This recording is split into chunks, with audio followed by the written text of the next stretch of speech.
সুপ্রিয় দর্শক বন্ধুরা, দেখতেই পারছেন যে হেড, আমি এই ইঞ্জিনের অন্য কোনো কাজ নেই, কারণ এটি হেড, এই যে হেড ভালভ লিকের কারণে মেশিনটি স্টার্ট হতো না, মোবিল আগুন কোনো দিয়ে স্টার্ট হতো না। তো আমি এই হেড ভালভগুলোকে কীভাবে গ্রাইন্ডিং করি দেখুন, ঠিক এভাবে স্টিকার নিয়ে গ্রাইন্ডিং প্রেস দিয়ে এভাবেই আমাদের গ্রাইন্ডিং করা শেষ হয়ে গেছে। এখন এটাকে পুরোপুরি পরিষ্কার করে লাগিয়ে ফেলতে হবে।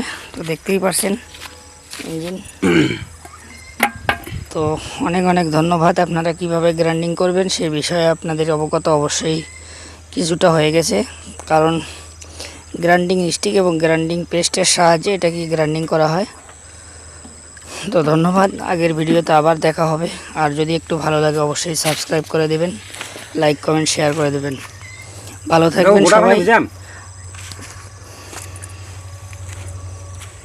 আমার মাল্টি টেকনিক্যালের পক্ষ থেকে আপনাদেরকে অনেক অনেক ধন্যবাদ।